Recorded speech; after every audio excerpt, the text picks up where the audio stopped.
without further ado, I want to welcome everybody to the DC LERA webinar with Tom Barkin. This is the first of a series of webinars we're doing this fall. We had hoped to be in person, but that's not the case. We're going to do all of these virtually via Zoom versus via the National LERA channel. And we really appreciate people joining in the conversation. And we're going to have a series of presenters on sort of the state of the economy, state of the work life, and we're calling this, back to work in the fall of 2021. Next week, or actually the week after that, we've got Harold Meyerson on October 13th. He's with the American Prospect, and he writes about labor and society, and he's going to talk about the sort of transition going on at the AFL-CIO with the death of Richard Trumka, and talking about labor's role in building back in post-pandemic. On October 15th, we've got Dan Pedrati, who came out of the building trades of the AFL-CIO and is now on President Biden's task force on the future of the workplace. And he will be talking about the task force, about the building trades, and about a series of issues. Should be super interesting to hear. Dan, I understand that the task force is close to issuing their report, so we'll get sort of a sneak preview on that. And then we've got on October 20th, Chantel Sheeks and Mark Friedman from the Chamber of Commerce. We're going to talk about the economy and how the Chamber and business is viewing the challenges of hiring people and getting people back to work. So we've got four great presentations, and I couldn't really think of a better person to kick us off than Tom Barkin. Tom heads up the Federal Reserve Bank of Richmond. That is the 5th district of the Federal Reserve System. We're not going to do a whole discussion on the Federal Reserve System, but very quickly, it was founded in 1913 after the Federal Reserve Act was passed. The Bank of Richmond is one of 12 regional banks. The regional bank presidents rotate through They all sit on the Board of Governors, but they rotate through the Federal Open Market Committee, which is the key rate-setting body for the Federal Reserve. Probably the most well-known function the Fed has, and Tom is on the FOMC this year, so he can give us some insight into the conversations there. Tom is a Harvard econ undergrad, dual Harvard Business School and Law, super accomplished, spent many years at McKinsey and Company working with companies.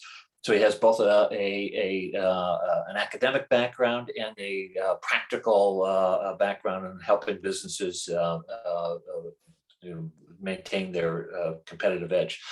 So today, I really want on all of these conversations to have the opportunity for our members of DC LERA and guests to have a conversation and ask questions.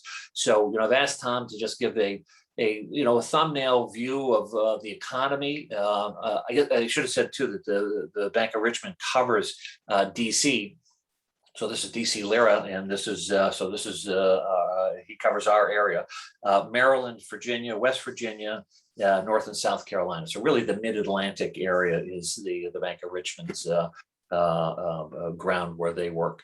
So I was going to ask Tom to talk, for a few minutes about the state of the economy and what he sees as some of the key issues. And then we're going to talk about these issues about back to work. And in particular, an issue that Tom and the Fed, Bank of Richmond has been working on, which is this rural-urban divide, and which I think is a fascinating conversation for all of us at DC LERA and anyone who cares about employment and labor relations. We also have with us Andy Bauer, the chief economist, and I think he actually has a different title now, but I always think of him as the chief economist for the Federal Reserve Bank of Richmond. And if there's if there's any data points, I'm sure we'll defer to Andy to clarify what the data is on that. But without further ado, I'm going to turn it over to Tom. Well, actually, one more further ado, which is an oversight on my part. This series of webinars is done in collaboration with the International Labor Organization's U.S. and Canada office, Kevin Cassidy and his team. And we really appreciate their support of these webinars. So it's, I don't know if Kevin is on or anyone else from the ILO, but we will defer to them to have one of the opening questions if he is on. So without further ado, Tom, the floor is yours. Thanks, Steve, and thanks everybody for making the time today. And Steve, thank you personally for your service to us. Steve was on our Baltimore board for, I think, 5 years, and is incredibly helpful for us to get on a constant basis information about what's happening in the economy, particularly, with workers. And so I look forward to what I'm going to learn today. I guess I always have to sing for my supper, so I'll go ahead and talk for maybe 10 minutes on what I think is happening. But as I said, I'm really interested in your questions and comments, because I do these things because I want to learn. So I like analogies a lot. And I've been trying to puzzle through how I would describe the last 18 months of the economy. And the best analogy I've been able to come up with is driving in the dark on an icy road, because with every new turn, you're at risk of fishtailing, and it takes all of your effort not to hit the guardrails. So maybe you think I'm being overly dramatic. So let me just take you through a little bit of history here. Let's talk about COVID. It escalated last April, dropped in June, rose in August, went down in the fall, spiked again in January, plummeted in the spring, and is now elevated once more this fall. Let's talk about vaccines. They went from a hope to a reality. Then they couldn't be rolled out effectively. Then they became a widespread success until, of course, they reached a cap on receptivity. And today we're all hearing tales of breakthrough cases. Let's talk about stimulus. Unanticipated, I think, for the most part, but there's been over 6 trillion already put into the economy, and likely more to come. First last March, then extended in late spring. An unanticipated one last December, then another 1.9 trillion in March. And now we may well see a $1 trillion infrastructure bill and another perhaps 3.5 trillion on top of that. And that's not the only government intervention here. Let's talk about shutdowns. China shut down last February, the US and European economies last spring. Malaysia and Vietnam are shut down today. Schools have gone remote, or all of last year, and there's just unpredictability everywhere, from the pace of reopening states to whether kids are going to get sent home on quarantine. And the drama isn't over yet. Are all these latest stimulus bills going to get passed? Are they going to be funded? What exactly are they going to do? Will we have a government shutdown or a debt ceiling crisis? God forbid, are variants going to break through vaccine protection and raise the specter of hospitalizations for the vaccinated again? What more can happen here? And I'll pause because that's probably enough whining and complaining from me. But, I think all of these are fundamental factors to where we sit as an economy today. And let me just talk about how they've played out. So let me start with demand. Demand is healthy, and it's going to remain healthy. Consumer spending is 2/3 of GDP. Consumers still have higher net worth and 2.7 trillion in excess savings to deploy that's been created by asset appreciation, stimulus, and their own reduced spending during the pandemic. Corporations have strong balance sheets and are reporting record earnings. And they're investing particularly in technology. Inventories are low, and they're going to need to be restocked, which again is more manufacturing. State and local governments are awash with funds. The Delta variant gets a lot of news, but when you talk about demand, so far it's affected mainly leisure and hospitality, rather than demand more broadly. And the expiration of enhanced unemployment insurance doesn't yet seem to have slowed spending. So demand is and looks to remain healthy. But unfortunately, the supply situation is almost absurdly tight. Businesses have struggled to keep up with the surge in demand, especially given the unpredictability I just discussed. They've been buffeted by input shortages, transportation challenges, and tight labor markets. I think these pressures are going to likely last a while because businesses are being conservative and making big capacity investments. Given just the uncertainty in this environment, how would you make a capacity investment if you don't know what the virus outlook is going to be, for example? The rise of Delta is putting even more pressure on supply chains. I talked about Vietnam and Malaysia, and on labor availability, which I'll talk about in a second.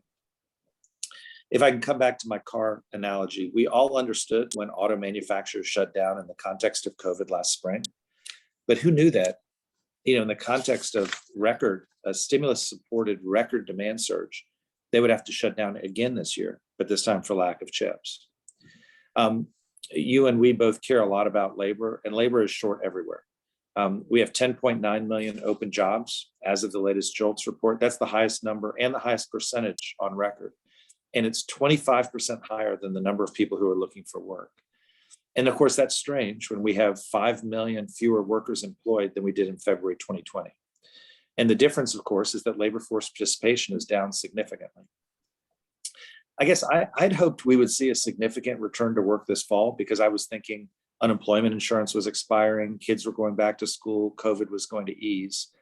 But with Delta, that doesn't yet seem to be the case. Retirements have been about 3 times the normal levels. Workers, maybe understandably, are being selective because entry-level wages are increasing, and they're increasing to and beyond the $15 level. And it's not hard to imagine that parents and the COVID concerned remain reluctant to come back into the workforce. And I think turnover is going to put even more pressure on the labor market. Quits have already been elevated. That's mostly, though, been around entry level.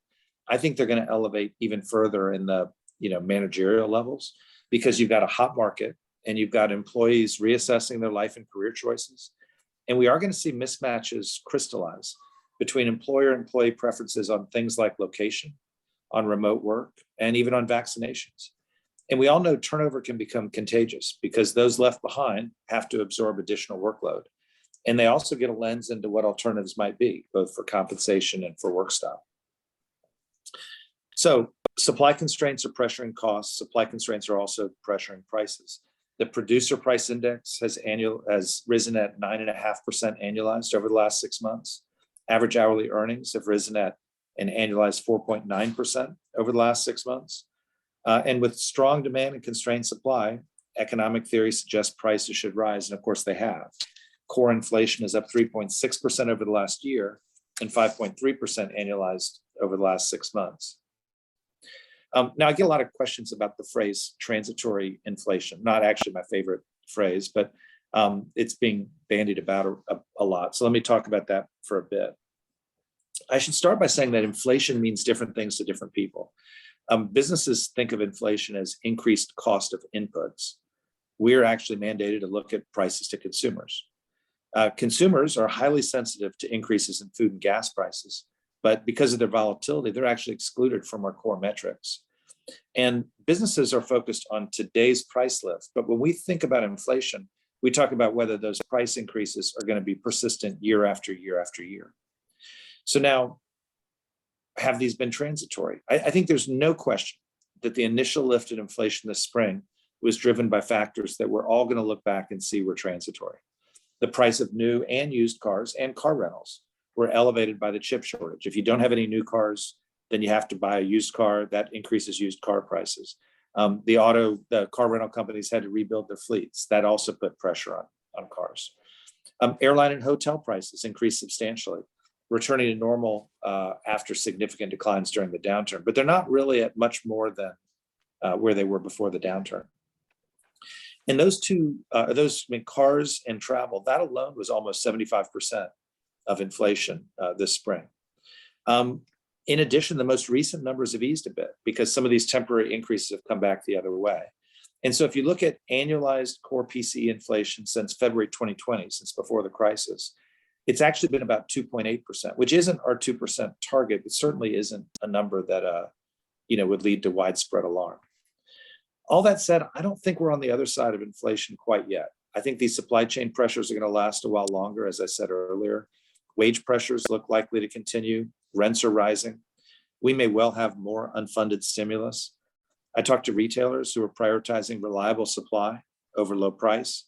And you have consumers with money in their pockets who seem more willing than normal to accept somewhat higher prices. So then you get to the difficult question of whether people are going to expect more persistent inflation. Will those expectations be driven more by the last 25 years of moderate inflation or by the higher numbers of the last 6 months. Financial markets seem to be pricing in moderate inflation.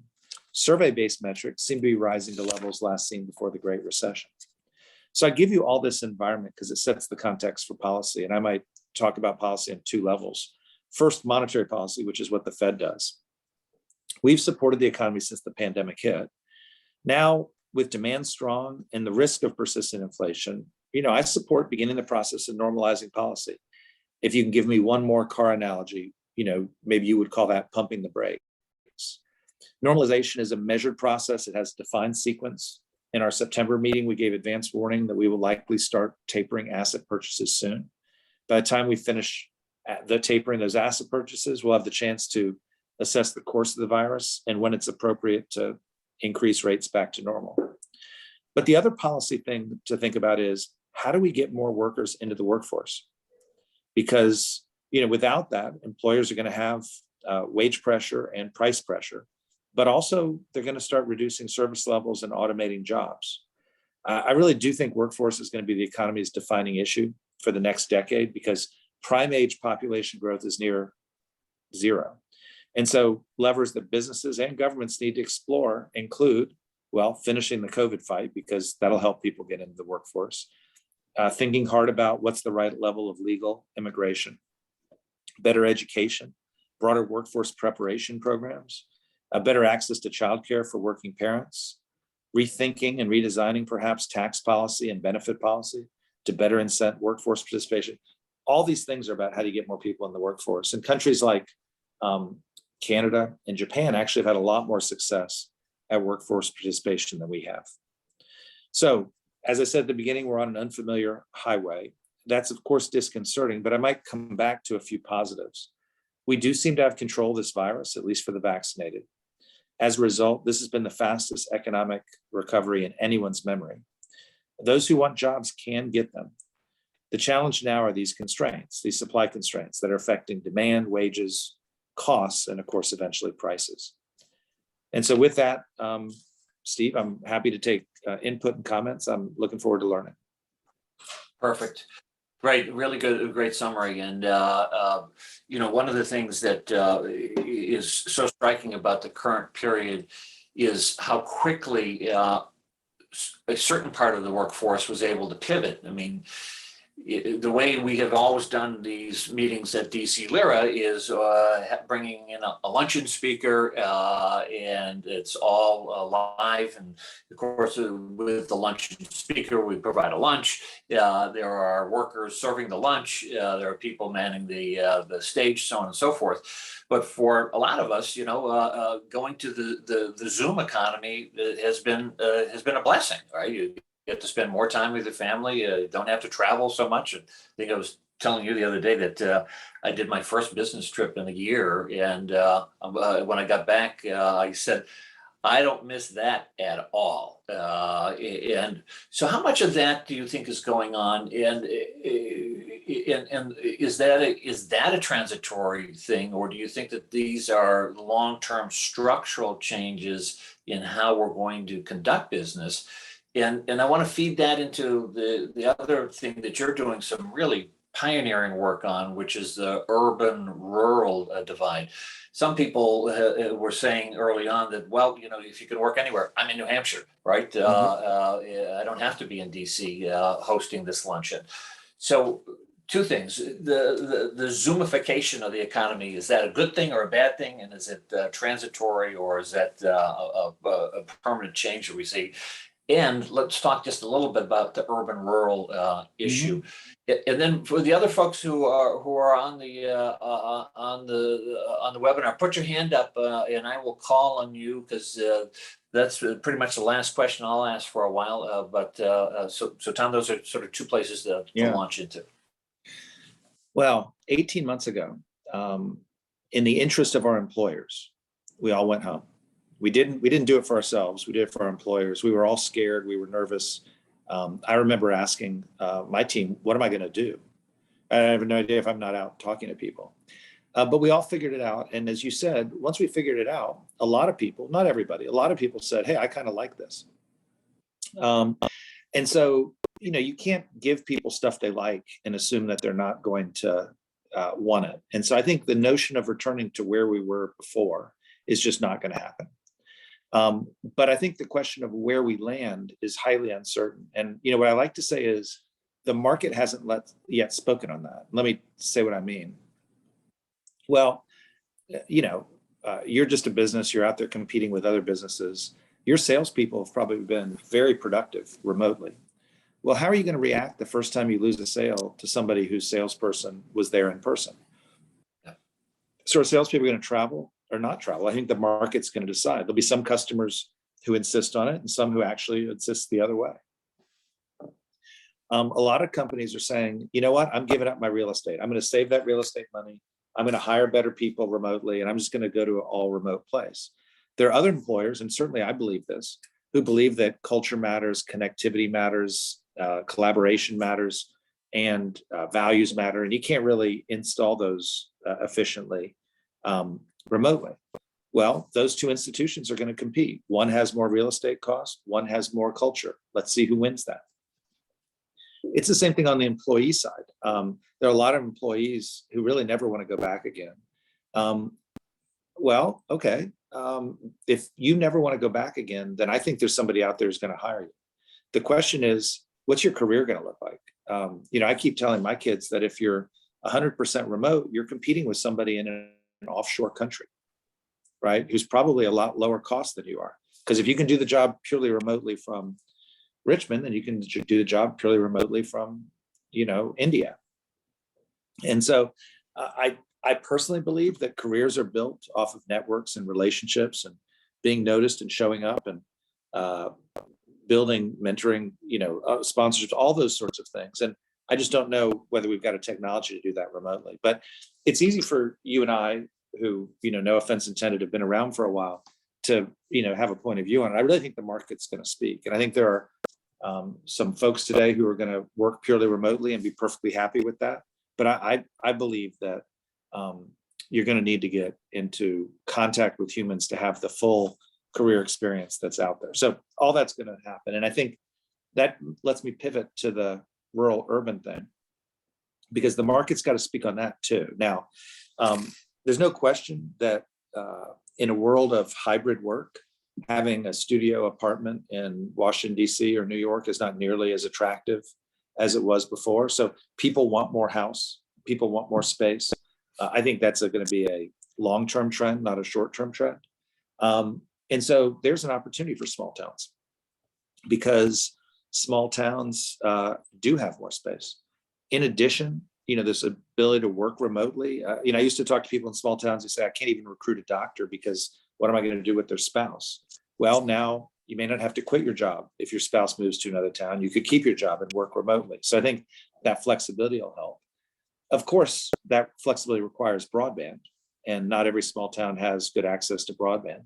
That flexibility requires housing, and not every small town has access to good housing. And in fact, I'm hearing a screaming level of pain from small towns right now on attractive housing, because people are trying to move there, but you can't construct at that price point. People are going to construct in other places given housing shortage. Given the construction material shortages and labor shortages. And the mega thought here is every small town is in competition for these remote workers. And right now, just to pick on Charlottesville and Chapel Hill, they have a big advantage over Western Maryland or Western Virginia or Western North Carolina. Places where people get their second homes, whether they're at Hilton Head or Myrtle Beach or Virginia Beach or Ocean City. Those places have a huge advantage over a place that doesn't have broadband and doesn't have housing. And so, these small towns that want to play in this game, they've got to invest in a few things that are just absolutely essential. I mean, you've got to have broadband, because you can't do remote work if you can't make the technology work. You've got to have attractive enough housing. You've got to have a sense of place, I'll call it. And there are lots and lots of places, Winchester, Leonardstown, that you have beautiful places where people can actually feel part of a community. But those amenities really do matter if you're going to try to attract people. You probably got to have, basic services, hospital, banking, right? And so I think for communities that want to do it, especially smaller towns, you have to band together with other small towns. You got to think of your place as a region that offers these things. And that requires a level of unselfishness that not every small town is going to get to. One final thing, there has already been passed, and there will likely be passed, a lot of money that can be deployed to support these things, whether it's broadband, whether it's local amenities, infrastructure. And I think most small towns don't have the grant writing capacity or the organizations to actually do something with it. So getting ready for action so that you can get access to and deploy these funds, that's going to be a critical thing too. So across both these things, I just say the market's going to work. Employees are going to compete, companies are going to compete, and small towns are going to compete. And some of them will win, but you got to actually compete to win this thing. Yeah, fascinating. I'm going to defer to my colleagues here for the next set of questions. But before I sign off, I wonder if you could just do a short discursion on interpreting Fed speak. So you're on the FOMC, that is the key rate setting body for the Fed. We read about in the newspaper the dot plot, and could you just give us a little education about how to interpret how the Fed actually makes its decisions and how we should read the public pronouncements from the Fed, particularly on inflation? Yeah, so there's only one set of decisions made by the Fed and only one approved spokesperson for those decisions, who is Jay Powell. And so every 6 weeks, we all get together, we cuss and discuss, and we outline on a memo which says exactly what we want to say. And it is voted on by the members of the FOMC. And Jay then goes and does a press conference where he reports on what we discussed and what we decided. That is Fed speak. That is the thing you should pay attention to. And right now, what it says is, it offers some forward guidance for when we're going to start tapering and some forward guidance for when we're going to start moving rates. And it says on the tapering side, if the economy continues broadly as anticipated, we should meet that target soon. And on the rate side, it doesn't speak to how close we are to the target. Jay, in his press conference last week, said we could start tapering as soon as the next meeting. And he said the criteria for rates are still a long way from being met. So that is the official Fed speak. There are then a lot of people like me who go out and talk, and we have our own opinion. I mean, I'm not wedded to the opinion of the committee. It's my opinion. I should have said at the beginning, everything you hear from me is my opinion, not anybody else's opinion. And, we're a free country, so I'm free to express my opinion, but you shouldn't take that as the answer. It's just my opinion. Right. Similarly, at every other meeting, we do what's called a dot plot. But what we do is we forecast the next 3 years of the economy, and we forecast what rates might do given that forecast of the economy. And I think market participants seem to appreciate that because they get a clearer sense of how the memo might be translated into action given a particular forecast. But that is not an official committee outcome in that we don't vote on that plot. So if I'm optimistic and somebody else is pessimistic, they're just two dots on the plot. And we don't have the opportunity to cuss and discuss that. We just throw it out there. And so it's good to know where committee members are. I think you should recognize that those forecasts are highly dependent on what they think is going to happen in the economy, which is in turn highly dependent on a set of outside influences that often are unknowable. I mean, my dot plot in January, the dot plot that I offered in December of 2019 did not assume a pandemic. Right. The dot plot I offered in September of 2021 makes some assumptions about government stimulus and Delta virus that may or may not come true. And so I just think I would take any projection of rates from that plot with a heavy grain of salt. Yeah. Okay. Good. No, that's really helpful because it seems to be like a shrouded with mystery, but that is a good explanation. Well, when you listen to Fed speakers, you should ignore them all other than me. I like that. And just talk a little bit more about the Mid-Atlantic and the Fifth District. Everything that the sort of broad set of issues that you raised. Are there any particular things about the Mid-Atlantic that sort of stand out as both challenges and opportunities? Yeah, so my district is Maryland and West Virginia, Virginia, North Carolina, South Carolina. So I quite like it because it's an incredibly diverse set of markets. You know, you have red states and blue states, you have rural and urban, and I learn a lot because, for example, when unemployment insurance was expiring, it expired earlier in South Carolina than it did in Maryland. And so I could be in both states and understand almost real time, having a laboratory for how the economy is going to work with different policy outcomes. You know, if I take apart my district, I think there is Washington, DC and, you know, suburbs, which of course is unique. There's no other place like that in this country. And so that's one economy that's very different from the rest of the district. There's Baltimore, which is a different kind of place, which again is a second economy that I would say is different than any other place in the district. There are 8 or 9, I'll call it thriving New South cities. I would say Charlotte and Raleigh and Columbia and Charleston and Greenville and Richmond, and you know, Hampton Roads. That's a third kind of economy in my district. And then there's a bunch of small towns, and small town South Carolina and small town West Virginia and small town North Carolina and Virginia. They're not all that different from one another. And so that's a little bit why I invested in this small town thing, because I was looking at economic outcomes. And of course, Washington, D.C. has done very well. Baltimore's had its challenges. The New South cities have done very well. And these small towns have had a lot of challenges. And in particular, employment to population is about 12 points lower in those smaller towns than it is in the bigger cities in my district. And so that's why we started all this research, is to get underneath what was going on there. And like I said, well, I can come up with lots of differences. I think these challenges are very similar, whether it be Eastern or Western, you know, North Carolina, West Virginia, South Carolina. So they're very similar. Yep. One of the features of our chapter of the Labor and Employment Relations Association is that in DC we have a number of participants from our embassies, and so we get a kind of a global perspective. And some of our webinars earlier this year were with speakers from Germany and from Switzerland and Spain. And I see Petra Hansen, who is with the Swedish embassy. She has her hand up. And so Petra, if you want to go ahead and ask your question, introduce yourself and then ask the question. Thank you.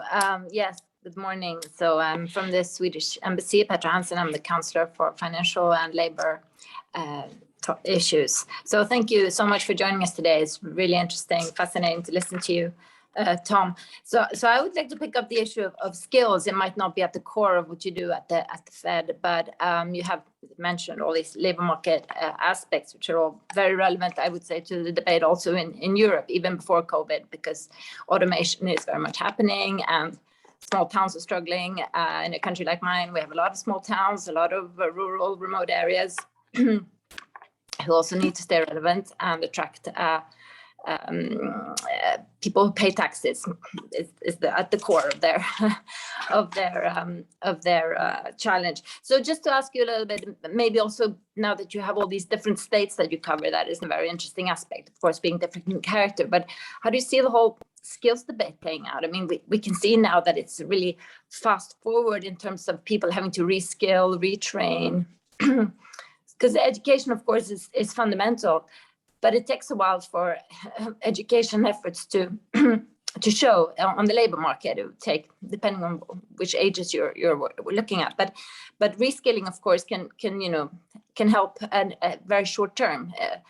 And here, I think in Europe we have a number of systems that I'm not sure what the situation is here, and it might vary greatly from state to state. So if you could say something about that, thank you.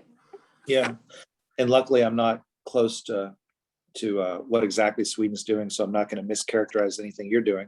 But I would say you're right. I think, you know, the apprenticeship programs in Germany are very interesting and things we ought to be working harder on. I understand Denmark has a really active reskilling program. Maybe Sweden does too. And there's no question in our world that taking people displaced over here and helping them quickly get the skills to be retrained over there is a critical feature. Community colleges can play a real role. And so we've done a lot of research into the barriers of making that work. A simple one is this. It's hard to pay for school, and it's hard to get whole life support while you're in school. Most of these people who are reskilling aren't 18, they're 27, 37, 47. And many of them have lives and families. And so we've been following places. There's a school effort in Manassas, Virginia, for example, that is taking some of this CARES Act funding and using it for childcare and transportation support for people to get to school. We have something in the US called Pell Grants, which fund college programs for people who are less fortunate. But those programs, for the most part, Pell Grants don't fund the short-term retraining programs. They fund degree programs. And so I've spent some time on the Hill, I'm sure others have too, to try to say, why wouldn't you fund these retraining programs? Similarly, a lot of states in my district have lottery programs, and those lottery programs don't fund those retraining programs. So I think there's something about getting this funding more efficiently into the retraining. I'll add that retraining thing was a huge issue 12 years ago when we came out of the last downturn, because it was a manufacturing and construction downturn, if we're in finance, but manufacturing and construction downturn the last time. And you had a lot of really talented individuals whose skills were specialized and really needed that kind of support. This one, we'll see where it goes, but right now we've got a participation downturn. Unemployment is still a little bit elevated, but nowhere like it was in 2010, after the last downturn. So people looking for work are actually having pretty good success getting work. I think the real issue is not enough people are looking for work. And so the international models, I think I mentioned them, that I'm kind of interested in is, how has Japan gotten 55 and older workers working at the disproportionate levels that it has? How has Canada gotten women working at the disproportionate levels they have? What is it about our benefit and tax policy that is encouraging people to, I'll call it, get by? Because they're not doing anything, but a lot of folks are taking whatever benefits they're getting, chopping some wood, doing some childcare, elder care, finding ways to get by without being part of the formal workforce. And how do we get people more engaged in the workforce? I think that's actually going to be our biggest challenge over the next 5 or 10 years. But none of that works against the job training. I just think it's in addition to. Great. Super. Thanks so much, Tom. That's a great discursion there. Mindy, did you have a question? Yes, very much following on what Petra asked and what Tom talked about. The age of retirement is varying according to how the economy is working, but people are living longer, and the interest in earning an income increases as benefits may reduce with the economy swerving. And I'm wondering what Tom sees in terms of opportunities for older workers. You've talked about that, but we know that as the lifespan increases, people are looking for things to do that are remunerative and growth enhancing. And where can we go there? This is a strange period, but this is going to be a problem, a challenge going forward. And I wonder what you see as you look at your states and your colleagues talk about their situations. Yeah, that's a great question, Mindy. And Tom, before you answer that, the Chantel Sheiks from the Chamber of Commerce is their retirement specialist, and she's going to be presenting some original data that they have come up with at the Chamber of Commerce on this very question. So we'll compare notes here. That'll be October 20th that we have the Chamber of Commerce presenting. Sorry, Tom. Yeah, no, so I'll say, economists have been looking at demographics now, of course, for a generation, because we all knew this was coming. And they've assumed that participation would drop as people got older. But of course, one thing that's happened over the last 10 or 15 years is older people are healthier, older people are living longer, older people have less savings for retirement. And so older people are working at higher rates. And so participation has disproportionately exceeded those forecasts now for the last decade, which is good for the question, Mindy, that you asked. I will say in the last 18 months, that hasn't been the case. And I said, we've had 3 times the normal level of retirements. Most of those have been 65 and up. And it's not hard to imagine why that might be. I mean, fear of COVID. When you get tagged, if it's 65 and up, you're the most vulnerable. Maybe you don't want to go to work, or your kids don't want you to go to work. Higher 401ks, to the extent that financial was why you're working and you had any investments, those obviously have gotten elevated. Maybe even technology. If everyone went remote, and we certainly had some people in my shop who said, screw it, I don't want to learn it. I'm ready to retire. But this is a real issue. And we as a country need to find a way to have those next 10 years be productive for an increasing percentage of our citizens if we're going to get the work done. Now, the challenge you've got is the jobs that are going vacant, right now aren't easy jobs. I talked to a guy who runs a quarry. Those are people with anvils who are crushing rocks. That's not the best job for somebody my age. Or you could go work at an Arby's, right, where they're also short staffed, but you're on your feet. Those aren't the best jobs. And so Japan, I think, has done the best job of this. And my understanding is there's been a real effort at job design to think about job design to fit the desires and needs of a workforce that has the option perhaps to not work. Yeah. So I think there's real effort that needs to get put into it. What would be another example? Well, flight attendant's an example. It's actually a pretty attractive job. It used to be legally, you had to leave being a flight attendant at some age. I think it was scary, like 30. But, now you can work for a flight attendant a long time. But, the flight attendant job, they've got bids, and those bids mean you're going to be traveling this number of days and sleeping in this number of cities. Well, if you'd like to be more attractive to an older workforce for flight attendants, maybe you should have twice the number with half the bids. Yeah. In other words, so the travel load is a little bit less, the enjoyment load's a little more. I think they're real, when you start thinking about it on a job by job basis, you actually do come up with some pretty creative ways to get more people in the economy. And I think that's what businesses are going to need to do. I'm not sure how much it's going to be mandatable, but I think businesses can do that when they start thinking about a different workforce. Yep. Great question. I see Phil Tabita from the Postal Workers Union is on with us today. Phil, I wonder if you'd be willing just to say a word or two about how the pandemic has affected the Postal Service. Mail continues to get delivered, and folks are still going to work. So how are you guys dealing with this set of issues that Tom has talked about? And I hate to put you on the spot there, but you have an unusual position there and a point of view, I'm sure. And I'm just glad he was dressed when he turned his camera on, because in this day and age, when you cold call someone with their camera off, you never know. I know. It's a danger of the world we live in. Yeah, I got you. And Roy, I'll call on you next. COVID has really hit postal workers pretty hard. We're getting these daily accounts on the number of people that are under quarantine. And it's really scary. And of course, we've had a number of deaths due to COVID as well. It has been a problem for the Postal Service to staff adequately, in large part due to absences, due to COVID, both illness and quarantines.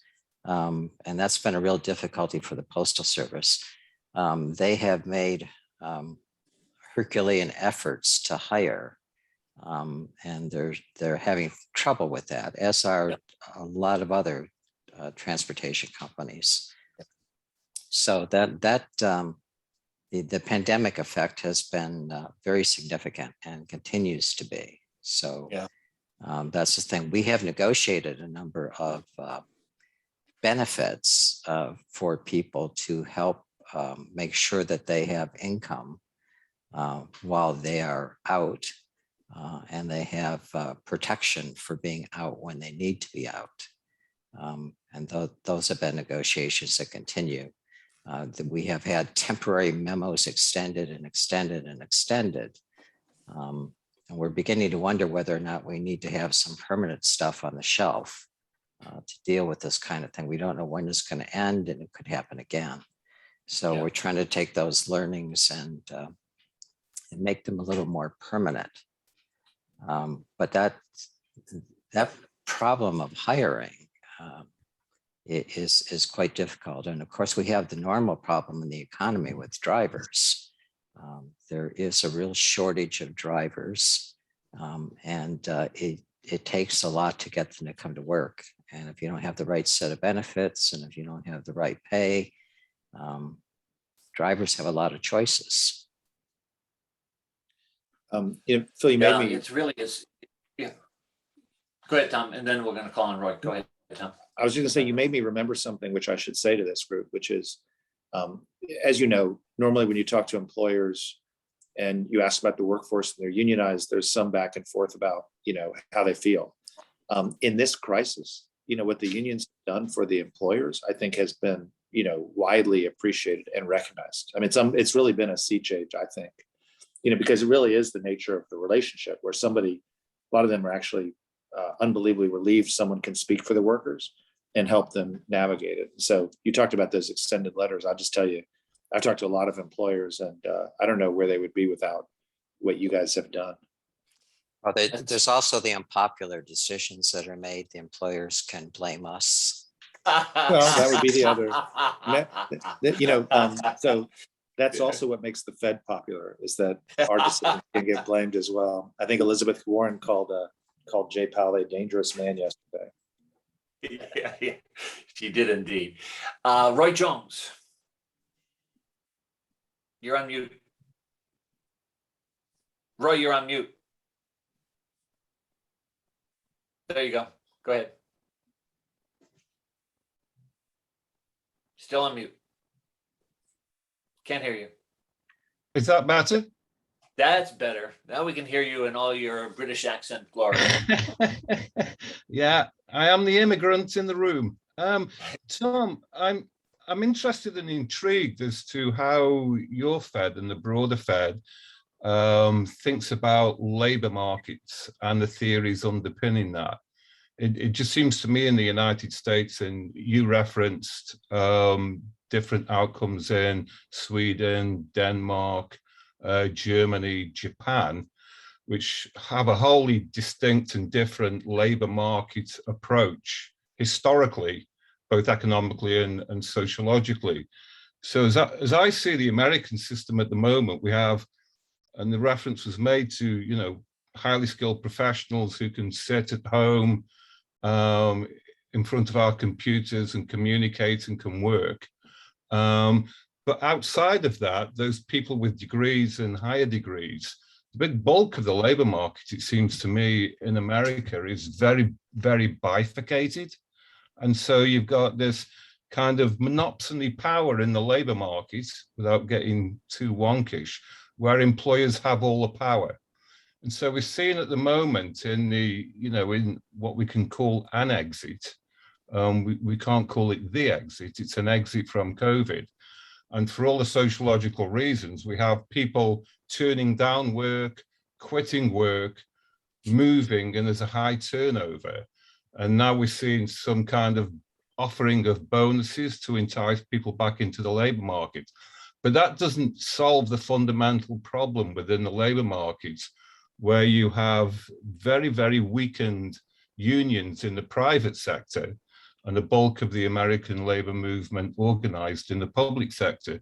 So I'm just kind of thinking this through, because I can only see bad things for American workers without a degree in this country. And I read the work that Angus Deaton has done about the deaths of despair and what's happening to white men, particularly at the bottom of the income distribution. So I'd be interested in your views on that. Yeah, and before you talk about that, Tom, and I think we're going to have time for one more question after this. The 5th District really has a spectrum of labor relations systems, if you will. South Carolina is the least unionized state in the United States. DC is one of the highest. So within your own district, you have a very uneven sort of representation and worker power. And as Phil said, APWU, the postal workers, and so many of the public sector unions are all unionized and have actually provided a tremendous service. So with that sort of as the tee up, what is your view overall on the imbalance between workers and employers in the US? Yeah, so I'm probably going to cover a lot of ground, and I don't actually know where I'm going to end up after I start. So we'll see where I go. But the best economics course I took undergrad was called The Economics of Regulation. And what the professor had us do was to read Adam Smith's The Wealth of Nations. And then he said, okay, what are the 7 assumptions that Adam Smith makes in The Wealth of Nations? And they are, no transaction costs, fragmented buyers, fragmented sellers, perfect mobility of capital, perfect mobility of labor, et cetera. And he said, okay, name one that's true in real life.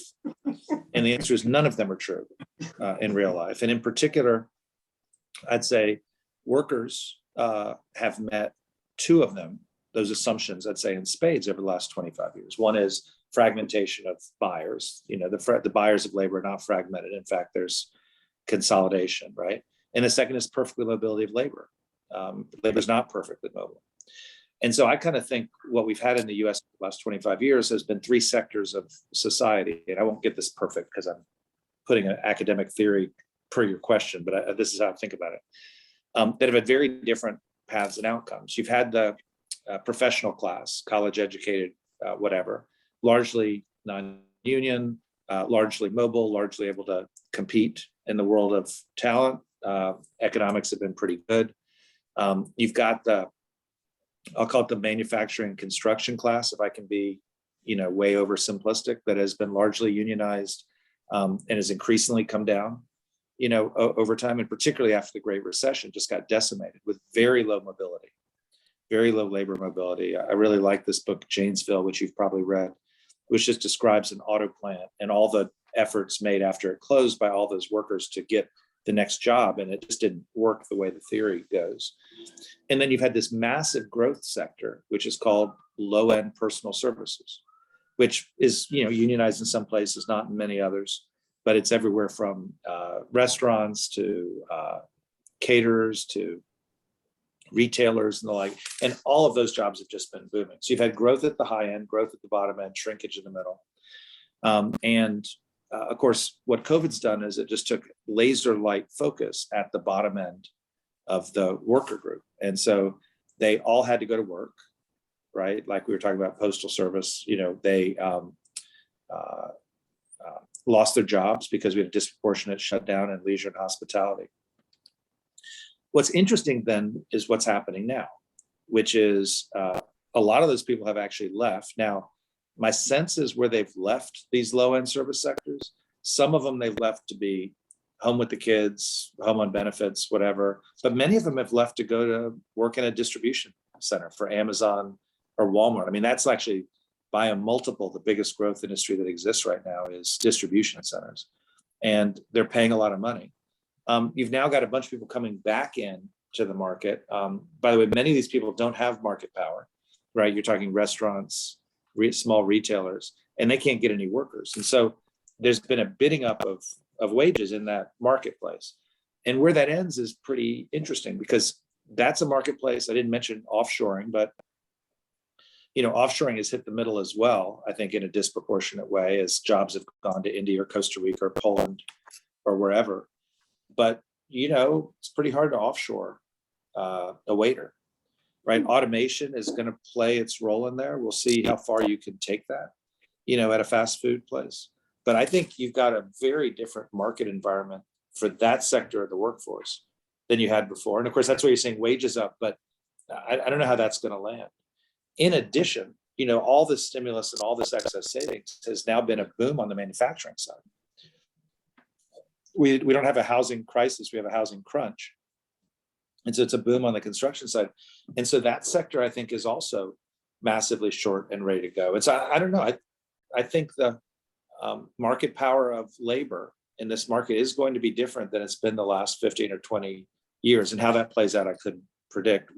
A really good book I would recommend to you is The Coming Demographic Upheaval by a guy named Charles Goodhart. There are 2 authors, but he's the one I remember, which basically makes the case that all of the things that lessened labor power over the last 25 or 30 years are about to turn in the other direction. whether they be demographics or offshore, a retreat from globalization, or even sole source global access. And it's just worth thinking about it. It's influenced me. Terrific. And that is really the perfect place to leave off. We've got our next two presenters on October 13th with Harold Meyerson, who's going to talk about the state of labor in the U.S. He's a prolific journalist at the American Prospect. And then October 15th, we'll have Dan Pedrati talking about President Biden's task force on workforce representation. So those two really will take off right on this set of issues about how to address the imbalance in the labor market. And I think that's a really good place to end. Tom, thank you so much. We really appreciate your taking an hour out of your busy schedule. We didn't get to hear from Andy, but I know he's got the slides to back up everything that you've said. Thank you again for all of our participants and the U.S.-Canada office of the ILO for helping co-sponsor these events. And really appreciate it. And thanks again. Any last words, Tom? No, I really appreciate the ability to have this conversation, and I'm always available if I can ever be of help.